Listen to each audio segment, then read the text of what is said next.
Reason number 2, why your next boat should be a Camus. Our hand-laid hull. 2 to 3 team members relentlessly roll out our fiberglass and resin, ensuring that your hull is laid consistently, reducing the risk of spidering and other hull malfunctions. Remember, our hulls are hand-laid, not hand-sprayed. We're speaking with Stephen Barden, Major League Fishing's Director of Fisheries Management. The term environmentalist and conservationist, these are terms that have become politically charged, and you know, not to get into politics too much here, but when I hear you and Gary Klein speak, I hear the term stewardship used a lot. Can you kind of define what that means? Well, Keith, I appreciate you saying that. That is a purposeful word we're using. Yeah. Whenever you define conservation, it's to preserve, protect, or restore a species or resource. Well, there's not a black bass species that we compete for. So the main 3 or main 4, where we talk about largemouth, smallmouth, Alabama bass, and spotted bass, we compete for those species, and they don't really need conservation because their populations aren't threatened. Now, you could say that Alabama bass threaten a lot of other species, and then you could get into a conservation conversation.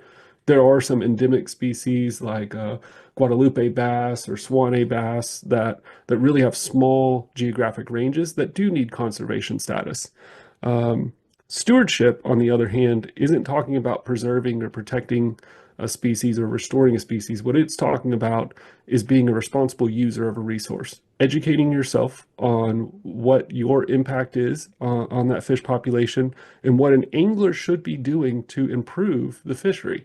Whenever we look across the country, we have trends where biologists are creating harvest regulations that allow for the harvest of smaller fish. Well, that's in a reaction to the fact that our fish are getting smaller, and they're getting smaller because we don't consume them as much. So becoming educated on what fish need to be in a population, what fish need to come out of a population, that's stewardship. Understanding that our reservoirs are currently being built in the United States at a rates less than they were in 1890. We just don't build new reservoirs, and they're aging, and that aging process means they're accumulating silt, the habitat is degrading, nutrient is increasing, and those systems need some work. They need dredging, they need some habitat restoration. That's stewardship, being somebody who understands the resource, what it needs, and being part of the solution. And you know, and I assume that the fact that I see Gary and yourself and many of the other BPT pros, literally at every event, there's some kind of putback action going on. I mean, whether it's dropping habitat in or something like that, that's part of every event, isn't it? At every single Major League Fishing event, we start out by collecting data on every fish caught. And then the second part is, we try to give back to the community. There's a watch party. They always provide rods and reels to youth anglers whenever they come to the watch party. And then my part of it, partnered with Minn Kota and different partners for each project, we do habitat restoration. And we use artificial habitat provided by Mossback Fish Habitat. That's a recycled PVC that's really an inert plastic. It doesn't leach any plasticizers out of it because it doesn't contain any plasticizers. So it's a really great product that we can put in. We get anchoring materials from local hardware stores like Lowe's and anchor those habitats down, partner with the agency to put them out, and our anglers. We just did one at Conroe. We had 54 volunteers.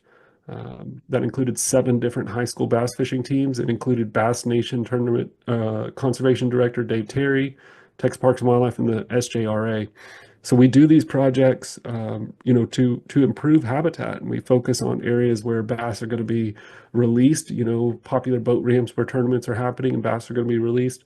We put habitat there to help those bass recover. I'm Keith Neiswanger. This is the Bass to Anglers podcast. Please remember to like and subscribe. If you'd like to reach us, please send us a direct message on Instagram at Bass Tour Anglers Podcast. Take care. Be safe. We'll talk to you next time.